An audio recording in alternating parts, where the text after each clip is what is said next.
తెలంగాణలో BC cost census చేయడం అనేదే మా కమిట్మెంట్ ఫుల్ఫిల్ చేసినట్టు. రాహుల్ గాంధీ గారి ఆశయం మేరకు ఈ దేశంలో బీజేపీ ప్రభుత్వం చాలా చోట్ల ఉన్నాయి, వారు ఎక్కడ చేయట్లేదు. ఇప్పుడు చేయకుండా బీసీల గురించి మాట్లాడుతూ ఉన్నారు. మా కమిట్మెంట్ ఉంది కాబట్టి ఇక్కడ రేవంత్ రెడ్డి గారి ప్రభుత్వము కాస్ట్ సెన్సస్ చేసాము. చేయడమే కాకుండా మేము ఎన్నికల ముందు ఇచ్చిన కమిట్మెంట్ 42% చట్టబద్ధ ఇవ్వబోతా ఉన్నాం. It's not a small thing, ఆషామాషి కాదు.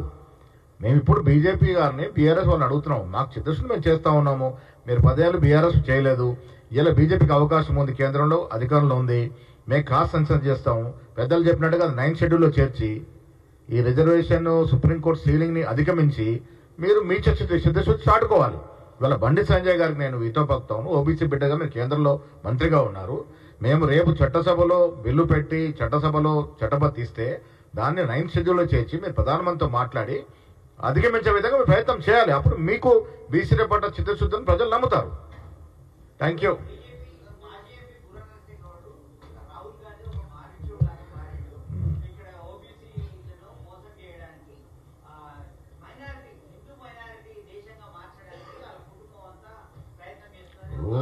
పనికి మాలిన ఆరోపణలు.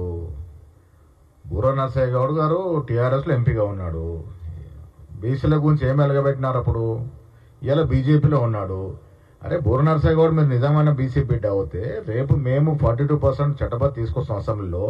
మీరు మోడీ గారితో మాట్లాడి మీ ఎంపీల్ని మోడీ గారి మీద తీసుకెళ్లి మాట్లాడి ఈ 42%కి కేంద్రంలో 9th షెడ్యూల్ చేపించండి. అప్పుడు మీరు చిత్తశుద్ధి చాటుకున్నట్టు అవుతుంది.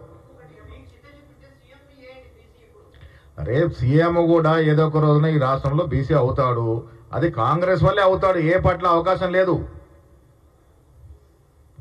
ఇవాళ రేవంత్ రెడ్డి గారు చక్కటి కార్యక్రమాలు చేస్తూ ఉన్నారు. భవిష్యత్తులో ఎప్పుడైనా బీసీ ఈ రాష్ట్రంలో ముఖ్యమంత్రి అవుతారంటే అది కాంగ్రెస్ పార్టీలో అవుతారు.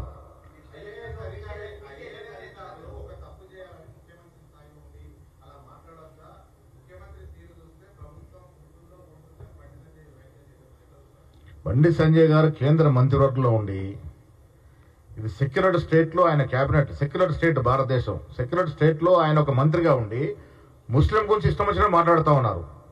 అలా మాట్లాడొచ్చునా? ముఖ్యమంత్రులు ఐఏఎస్ గురించి ఎక్కడ తప్పుగా మాట్లాడలేదు.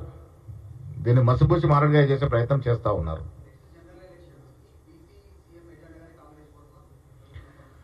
బీసీల్ని రాజ్యాధికారం ఇవ్వాలని రాహుల్ గాంధీ గారు తీసుకున్నట్టు నిర్ణయము,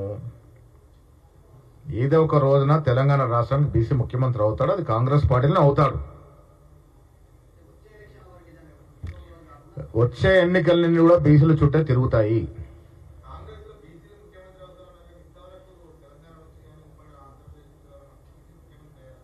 గతంలో కాలేదు కాబట్టి ఇవాళ రాహుల్ గాంధీ ఆ స్లోగన్ తీసుకున్నారు కాబట్టి భవిష్యత్తులో అవకాశం వచ్చినప్పుడు బీసీ ముఖ్యమంత్రి రాష్ట్రంలో అవుతాడు. ఇవాళ ఈ 5 ఏళ్ళు రేవంత్ రెడ్డి గారు ముఖ్యమంత్రిగా కొనసాగుతారు. వచ్చే రోజుల్లో ఈ అవకాశం కాంగ్రెస్ పార్టీలో ఉంటుంది.